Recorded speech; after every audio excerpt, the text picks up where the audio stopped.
Hello बच्चों, आप सभी का स्वागत है विद्यापीठ एजुकेशनल पॉइंट पे। आज हम करने जा रहे हैं उत्तराखंड जीके जीएस का प्रैक्टिस सेट नंबर 6।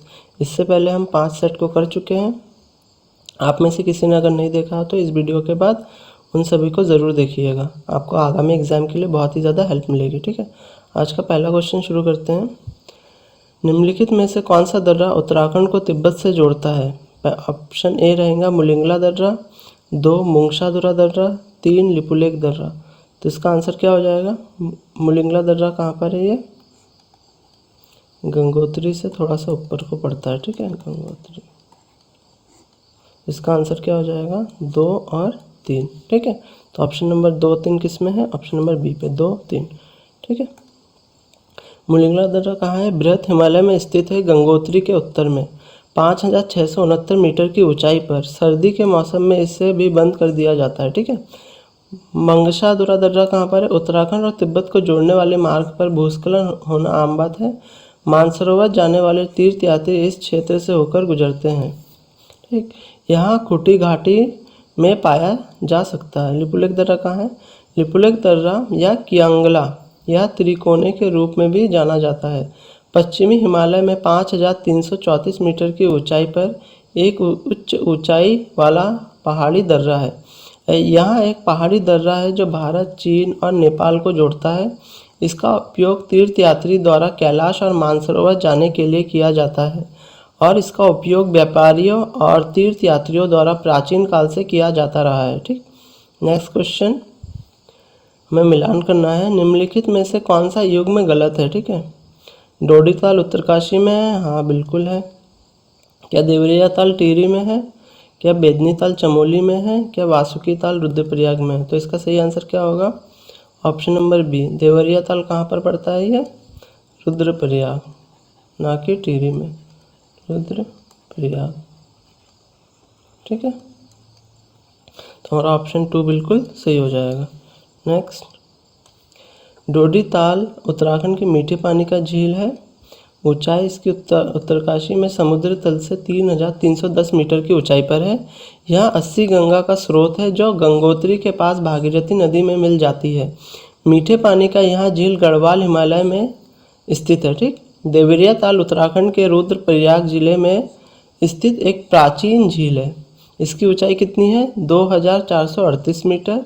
यहाँ समृद्ध जंगलों और पहाड़ियों की बर्फ से ढकी चोटियों से घिरा हुआ है। वेदनी कुंड उत्तराखंड के चमोली जिले में स्थित है। ऊंचाई कितनी है? 3354 मीटर। झील अली बुग्याल से सटे हुई है और इसे एशिया की सबसे बड़े घास के मैदानों में से एक माना जाता है। वासुकी ताल उत्तराखंड के रुद्रप्रयाग जिले में स्थित है, एक उच्च हिमनद झील है। ऊंचाई कितनी इसकी? केदारनाथ धाम में समुद्र तल से 14,200 फीट ऊपर। ब्रह्म कमल के लिए प्रसिद्ध है। ठीक है, वासुकी ताल किसके लिए प्रसिद्ध है? ब्रह्म कमल। नेक्स्ट क्वेश्चन देखते हैं। टिहरी से संबंधित निम्न कथनों में से कौन सा एक सही नहीं है? Which of the following statement related to Tehri is not correct? Tehri राज्य भारत गणतंत्र में 1949 में मिला, बिल्कुल सही हो जाएगा ये। टिहरी बांध 1972 में प्रस्तावित किया गया, हाँ। टिहरी बांध ने टिहरी नगर को निगल लिया, हाँ। विलय के पश्चात टिहरी क्षेत्र को काटकर एक मंडल के रूप में गठित किया गया, बिल्कुल नहीं। ठीक है, तो हमारा क्या हो जाएगा? ऑप्शन 4। देखें, रियासत टिहरी गढ़वाल का आधिकारिक रूप से भारतीय संघ में विलय 1949 में हुआ था। यह उत्तर प्रदेश का हिस्सा बन गया। टिहरी बांध का प्रस्ताव 1972 में दिया गया था। ठीक है, टिहरी बांध परियोजना औपचारिक रूप से 1972 में प्रस्तावित की गई थी। 1980 के दशक में निर्माण शुरू हुआ, जिसमें पर्यावरण और सामाजिक प्रतिरोध ने इसकी प्रगति में देरी की। मूल टिहरी शहर जलमग्न हो गया था। टिहरी जलाशय के निर्माण के कारण एक नया शहर, नई टिहरी, पुनर्वास स्थल के रूप में विकसित किया गया था। Next question, Basanti Devi was a famous singer from Uttarakhand is known for which type of folk song? Uttarakhand की प्रसिद्ध गायिका बसंती देवी विस्ट किस प्रकार के लोकगीत गाने के लिए जानी जाती है? छुरा, बाजूबंद, छुपाती या जागर? तो सही आंसर क्या हो जाएगा? जागर। ठीक है, इनको 2017 में पद्म श्री मिल चुका है। ठीक है। उत्तराखंड की प्रसिद्ध लोक गायिका बसंती देवी बिष्ट है। उत्तराखंड की जागर लोक शैली की प्रथम महिला कलाकार होने के कारण उन्हें कुख्याति मिली। गायन के जागर रूप देवताओं का आह्वान करने का एक तरीका है। यहाँ गीत अक्सर पुरुषों द्वारा गाया जाता है, लेकिन बसंती बिष्ट ने परंपरा को तोड़ दिया और अब एक प्रसिद्ध गायिका है। 2017 में उन्हें पद्म श्री से सम्मान मिल चुका है, पद्म श्री सम्मान। ठीक, इंपॉर्टेंट है ये वाला। प्राचीन काल में कुब्जा मरक के नाम से कौन सा स्थान जाना जाता था? हरिद्वार, श्रीनगर, ऋषिकेश या कनकल? तो सही आंसर क्या हो जाएगा? सी, ऋषिकेश। अविभाजित उत्तर प्रदेश में उत्तराखंड क्षेत्र की विधानसभा में कुल कितनी सीटें थी? 20, 21, 22 या 23? तो सही आंसर क्या है? सी, 23। नेक्स्ट, परमार वंश शासकों का सही क्रम चुनिए। श्यामशाह, मानशाह, महिपति शाह, पृथ्वीपति शाह? तो क्या है? सबसे पहले कौन था? मानशाह। मानशाह के बाद श्यामशाह, श्यामशाह के बाद महिपति शाह,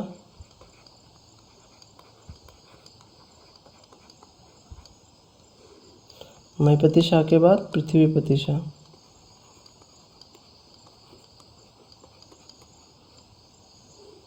ठीक है, तो सही आंसर क्या हो जाएगा? ऑप्शन नंबर बी, बिल्कुल सही।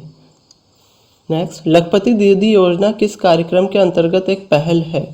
प्रधानमंत्री उज्ज्वला योजना, दीनदयाल अंत्योदय योजना, राष्ट्रीय ग्रामीण आजीविका मिशन, स्वच्छ भारत अभियान, महात्मा गांधी राष्ट्रीय ग्रामीण रोजगार गारंटी अधिनियम, मनरेगा? तो इसका सही आंसर क्या हो जाएगा? Day NRLM। ठीक है, दीनदयाल अंत्योदय योजना, राष्ट्रीय ग्रामीण आजीविका मिशन। लखपति दीदी योजना ग्रामीण महिला को आत्मनिर्भर बनाने के उद्देश्य से दीनदयाल अंत्योदय योजना राष्ट्रीय ग्रामीण आजीविका मिशन के अंतर्गत शुरू की गई है। इस योजना का लक्ष्य ग्रामीण क्षेत्रों की स्वयं सहायता समूह से जुड़ी महिला को विभिन्न आजीविका गतिविधियों के माध्यम से कम 1 लाख वार्षिक आय प्राप्त करने में सक्षम बनाना है। नेक्स्ट क्वेश्चन, निम्नलिखित में से कौन सा मंदिर सुदर्शन शाह द्वारा बनाया गया है? Which of the following temple was build by Sudarshan Shah? Yamunotri, Gangotri, Kedarnath या बद्रीनाथ? तो इसका सही आंसर क्या हो जाएगा? सुदर्शन शाह द्वारा यमुनोत्री मंदिर को बनाया गया। कब? इसका डेट होगा 1850 में। ठीक है, किससे बनाया था सबसे पहले ये मंदिर? लकड़ी से बनाया गया था। ठीक है, और उसमें मूर्ति की स्थापना किसने की थी? भवानी शाह ने। कब? ये 1862 में। ठीक है, और पुनः जीर्णोद्धार किसने करवाया था इस मंदिर का? यमुनोत्री मंदिर का? तो ये थी महारानी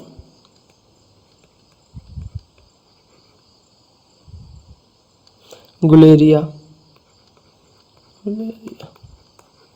ठीक है, नेक्स्ट देखेंगे, उत्तराखंड में डोला पालकी आंदोलन निम्नलिखित में से किससे संबंधित है? जयानंद भारती, सुंदरलाल बहुगुणा, गौरीदत्त पांडे या सुमित्रा नंदन पत? तो सही आंसर क्या हो जाएगा? Option number A, Jayanand Bharati. डोला पालकी आंदोलन का नेतृत्व उत्तराखंड में जयानंद भारती ने किया था।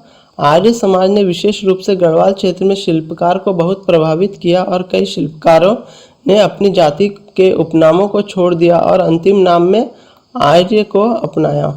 जयानंद भारती और बलदेव सिंह आर्य वे थे जिन्होंने उत्तराखंड के दलितों में आर्य समाज को बढ़ावा दिया। उन्होंने डोला पालकी आंदोलन शुरू किया और 1928 में उन्होंने गढ़वाल सर्वदलित परिषद का भी आयोजन किया। यह आंदोलन निम्न जाति के कारीगरों को अपने विवाह में डोला पालकी ले जाने के अधिकार के बारे में था। 1941 में इसे स्वीकार कर लिया गया। जयानंद भारती का जन्म कृष्ण स्वामी अय्यर के रूप में हुआ था। ठीक, नेक्स्ट, उत्तराखंड में मुख्यमंत्री उत्कृष्टता और सुशासन पुरस्कार का प्राथमिक उद्देश्य क्या है? साहसिक खेलों को बढ़ावा देना, सरकारी संस्थाओं द्वारा अनुकरणीय कार्य को पहचानना, कलाकारों के आर्थिक रूप से सहायता प्रदान करना, औद्योगिक निवेश को बढ़ावा देना। तो इसका आंसर क्या हो जाएगा? ऑप्शन नंबर बी, सरकारी संस्थाओं द्वारा अनुकरणीय कार्य को पहचानना। उत्तराखंड में मुख्यमंत्री उत्कृष्टता और सुशासन पुरस्कार का उद्देश्य सरकारी संस्थाओं के कामकाज में नवाचार और दक्षता को प्रोत्साहित करना है। यह पुरस्कार सरकारी विभागों, संस्थाओं और अधिकारियों द्वारा जन सेवाओं को प्रभावी ढंग से प्रदान करने में किया गए उत्कृष्ट कार्य को पहचानते हैं। वे राज्य सरकार के भीतर जवाबदेही, पारदर्शिता और सुशासन की संस्कृति को बढ़ावा देते हैं। यहाँ पहल सेवा वितरण में सुधार के लिए विभिन्न सरकारी क्षेत्रों में उत्कृष्ट कार्य प्रणाली की पहचान और दोहराने में सहायता करती है। यह पुरस्कार सरकारी कर्मचारियों और संस्थाओं को उच्च प्रदर्शन के मानकों को प्राप्त करने के लिए प्रेरित करने के एक मंच के रूप में काम करती है। ठीक, नेक्स्ट, उत्तराखंड कैबिनेट ने मार्च 2025 में किस पेंशन योजना को मंजूरी दी? राष्ट्रीय वृद्धावस्था पेंशन, एकीकृत पेंशन योजना, सरल पेंशन योजना या मुख्यमंत्री निधि योजना? इसका सही आंसर क्या होगा? Which pension scheme was approved by Uttarakhand cabinet in March 2025? तो इसका सही आंसर बी, एकीकृत पेंशन योजना। उत्तराखंड मंत्रिमंडल ने विभिन्न पेंशन योजना को एक छत के नीचे लाने के लिए मार्च 2025 में एकीकृत पेंशन योजना को मंजूरी दी। इस योजना का उद्देश्य सभी राज्य सरकार कर्मचारियों के लिए एक समेकित और सुसंगत पेंशन व्यवस्था प्रदान करना है। एकीकृत पेंशन योजना को आधुनिक, कुशल और पारदर्शी पेंशन वितरण प्रक्रिया सुनिश्चित करने के लिए डिजाइन किया गया है। इसका उद्देश्य विभिन्न श्रेणियों में कर्मचारियों को कवर करना है, जिसमें वो भी शामिल है जो पहले अलग अलग पेंशन योजना के अंतर्गत आते थे। ये योजना राज्य को अपने कर्मचारियों और सेवानिवृत्त कर्मियों के कल्याण में सुधार लाने का प्रयास का हिस्सा है। नेक्स्ट क्वेश्चन, मार्च 2025 में गोविंद घाट से किस स्थान को रोपवे द्वारा जोड़ने की मंजूरी दी गई? नंदा देवी, बद्रीनाथ, गोविंद धाम या हेमकुंड साहिब? तो सही आंसर क्या है? हेमकुंड साहिब। नेक्स्ट, देखिए, तीर्थ यात्रा के लिए आसान पहुंच की सुविधा के लिए मार्च 2025 में गोविंद घाट से हेमकुंड साहिब तक रोपवे को मंजूरी दी गई है। हेमकुंड साहिब उत्तराखंड, भारत के चमोली जिले में स्थित एक पूजनीय सिख तीर्थ स्थल है।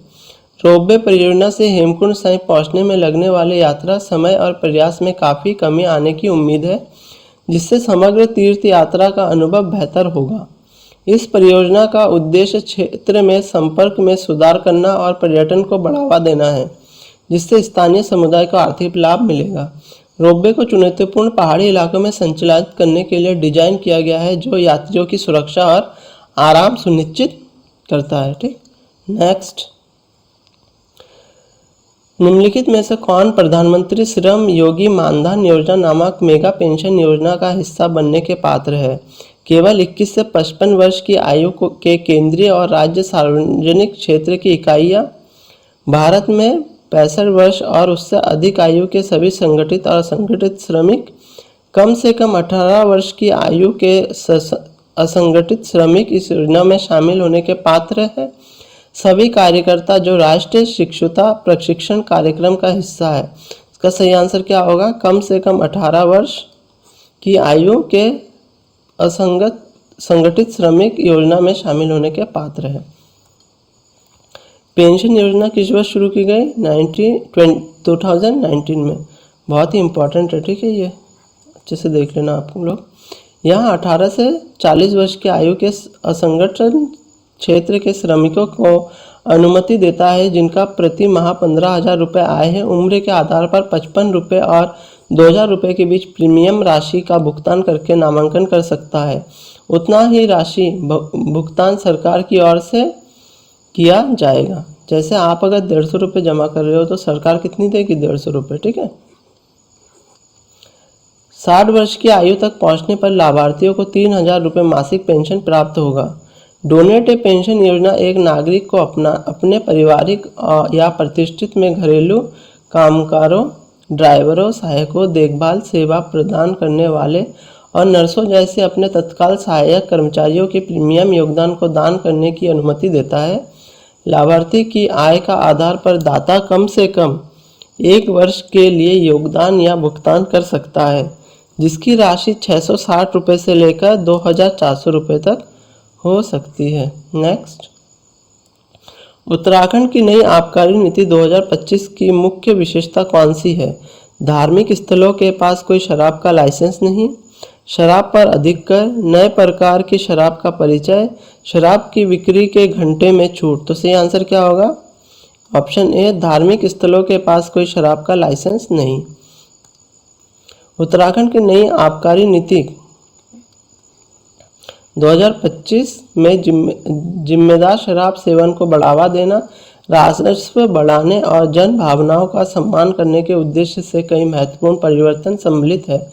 एक मुख्य विशेषता मंदिरों और धार्मिक स्थलों के पास शराब की दुकानों पर प्रतिबंध है। देखेंगे इस नीति के अन्य उल्लेखनीय पहलू किस प्रकार है? पारदर्शी शराब का दुकान आवंटन प्रक्रिया, जिससे किसमें कमी आएगी? भ्रष्टाचार में। ठीक। स्थानीय उद्योगों के लिए सहायता, जैसे स्थानीय फलों और अनाज का उपयोग करने वाली वाइनरी और छोटी आसवनी को कर लाभ और उत्पाद शुल्क में छूट प्रदान की जाती है। डिजिटल ट्रैकिंग, तस्करी और अवैध बिक्री पर रोक लगाई जाएगी, जिससे जन जागरूकता अभियान। ठीक है। शराब सेवन के स्वास्थ्य जोखिमों के बारे में लोगों को शिक्षित करने और राज्य द्वारा वित्त पोषित ड्रग मुक्ति कार्यक्रम के अवसर विस्तार करने के लिए बड़े पैमाने पर पहल आरंभ की गई है। नेक्स्ट, केदारनाथ धाम किस नदी के तट पर स्थित है? गंगा, मंदाकिनी, यमुना या भागीरथी? सही आंसर क्या है इसका? Option B, Mandakini. नेक्स्ट, सूची दे रखा है, इन दोनों को मिलान करना है। ठीक है। तो क्या भारतीय सुदूर संवेदन संस्था कहाँ पर है? ये आपका देहरादून में है। केंद्रीय भवन अनुसंधान संस्थान, ये रुड़की में है। Drug composite research institute, Ranikhet. और नेहरू पर्वतारोहण संस्थान, ये उत्तरकाशी में है। उत्तरकाशी। ठीक है। तो 2 का क्या हो जाएगा? 4। ए का 3 दोनों में दे रखा है। बी का 4 भी दोनों में दे रखा है। सी का 1 इसमें दे रखा। तो हमारा सही आंसर क्या हो जाएगा? ये इसमें नंबर डाल लीजिएगा, 1 2 3 4। ठीक है। नेक्स्ट, आज का सेशन यहीं तक रखते हैं। आशा करता हूँ आपको समझ में आया होगा। अगर समझ में आएगा तो वीडियो को सब्सक्राइब, वीडियो को लाइक कीजिए और कमेंट में बताइए आपको वीडियो कैसा लगा।